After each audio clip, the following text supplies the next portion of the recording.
मित्रांनो, घटना आहे सोलापूर मधली. एक गाणं आहे. होता सोन्याचा संसार, होता सोन्याचा संसार. कशी काळाची चाहूल आली, बाग सुखाची हरपून गेली. होता सोन्याचा संसार, होता सोन्याचा संसार. एक मुख्याध्यापक मित्रांनो. आयुष्य खूप सुंदर चाललं होतं.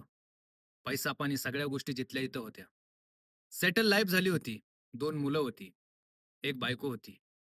फॅमिली खूप व्यवस्थित सगळं जिथल्या इथं चाललं होतं. काहीच प्रॉब्लेम नव्हता आयुष्यामध्ये. पण अशातच लागला शेअर बाजाराचा नाद. जो शेअर मार्केटचा जो नाद लागला, तो इतका लागला, की त्या मार्केटच्या नादापायी त्यांनी अख्ख्या कुटुंबानं आत्महत्या केली. सोलापूरमध्ये ही घडलेली घटना खरंच मन हेलावून टाकणारी आहे. जर तुम्ही त्यांच्या कुटुंबाचा फोटो पाहाचाल, तर तुम्हाला सुद्धा मनापासून वेदना होतील.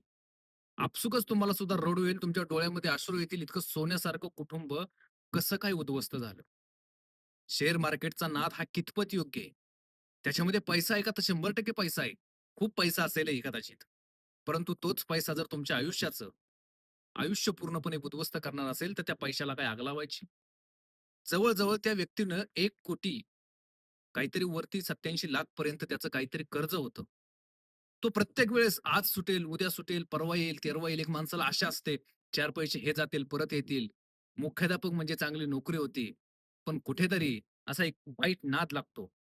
जो नाद त्यांना आयुष्यातून संपवण्यास भाग पाडतो. बरं स्वतः संपत नाही. अगोदर तो त्याच्या बायका-पोरांचं त्यांना मारतो आणि नंतर स्वतः आत्महत्या करून पूर्णपणे कुटुंबच संपून जातं.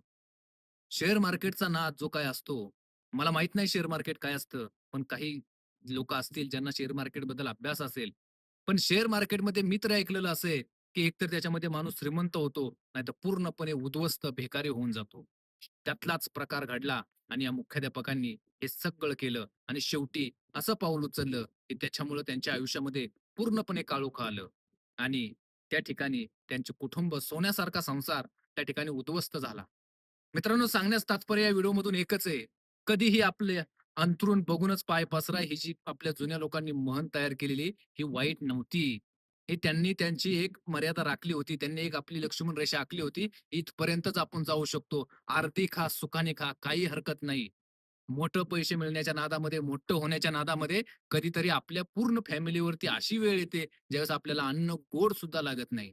मानसिक त्रास होतो. इथून सगळ्या हॅरेसमेंट वगैरे सगळ्या गोष्टी होतात आणि मग या सगळ्यामध्ये आपलं कुटुंब, आपलं सुख, आपलं समाधान, आपला आनंद पूर्णपणे उद्ध्वस्त होऊन जातो. त्याच्यामुळे आयुष्यामध्ये कधीही रिस्क घ्या.